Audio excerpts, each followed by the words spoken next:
Did you know that an increase in flirtatious behavior could be a sign of a mental health problem? Fortunately, it's a very treatable one. Let's talk about 3 signs that you should be screened for bipolar disorder. Bipolar disorder is a mood disorder, and this is characterized by mania. This can be scary. However, with early intervention, there's no reason why you can't live the exact life that you have envisioned for yourself. Number 1, you're more flirtatious than usual, and this leads to hypersexuality. This is not the person who goes on a couple of Tinder dates and you've thought it through and you like a couple of people and you don't like some people and then you may have a roster, or that's not what I'm talking about. I'm talking about somebody who goes off of how they feel. So you feel fresh, you feel sexy, you feel confident. You start putting up all these shots. You feel like fourth quarter Halliburton. You feel great. And because you're flirting with so many people and because you're going off your desires, this leads to hypersexuality, which it sounds fun. I think the thought of it sounds fun, but this can be a frustrating feeling because you may feel as if you're helpless, like you are bound and attached to your desires. And you're not able to shake out of that. And one of the issues with hypersexuality is that there's not a lot of thought that goes into it. So if it's premeditated, I don't know if we can really call that hypersexuality, but it's more so of getting with a whole bunch of people and you didn't really think it through all the way, and it wasn't your plan or intention for the week, but this is just how things went because you were feeling amazing and you saw people that you were attracted to and they were attracted to you, and boom, you just went along with it.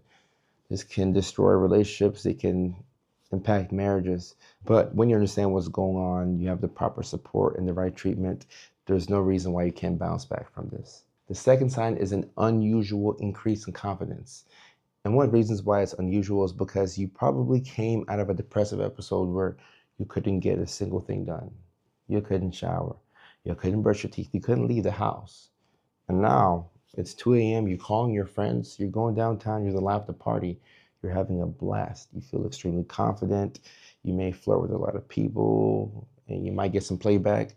You may have all these different business ideas, and some of them could be really good ideas that could work.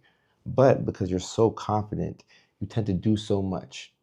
And there's nothing wrong with confidence. In fact, we want confidence. And one of the most frustrating things about bipolar disorder is that for some people, there's 2 modes. You have the mania, where you're extremely confident, then you have the depression.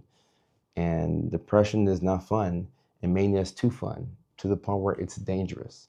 So if your confidence has increased, you've seen a sudden surge out of nowhere, and this has led to you leaving the house more, making investments financially that could be characterized as risky, staying up into the wee hours of the night, calling friends, trying to get plans going, things like that. That could be a sign that a psychiatric evaluation where you're screened for bipolar disorder wouldn't be a bad idea. Now, the last sign that you should be screened for bipolar disorder is having a decreased need for sleep. If you sleep 2.5, 3 hours for a couple of days in a row and you feel like you don't need to sleep, like you don't miss a sleep, you wake up in the morning, you feel energized, you feel fresh, you feel as if you slept 8, 9 hours. You're able to go about your day-to-day tasks without any issue. And you see this along with a surge in your mood, a surge in your confidence. You're doing so much more. You're talking fast. These are signs that you could be in a manic episode. And like I said, mania is a distinguishing feature of bipolar disorder. So if there's no mania or hypomania for bipolar 2, then you don't have bipolar disorder. You have to have mania.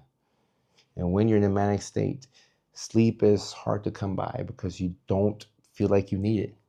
And you often go and go and go and go and go. And there's 2 key things that stop a manic episode. Oftentimes it's a psychiatric hospitalization or something really bad happening. We prefer the first option because when you come to us at the hospital, we can get you right. We can get you back on track, give you some meds, let you sleep. And before you know it, you leave, you're right back to your life and you're enjoying. So these are a couple of signs that you could have bipolar disorder. The average person sometimes waits 10, 15 years after they first have symptoms to get a correct diagnosis. And I think that's the hardest part about bipolar. I don't think it's fairly difficult to treat. It can take you a while to get on the right meds and to find the right game plan for you. But the hardest thing with bipolar disorder is really just catching it. So Hopefully this video has made things a bit simpler for you.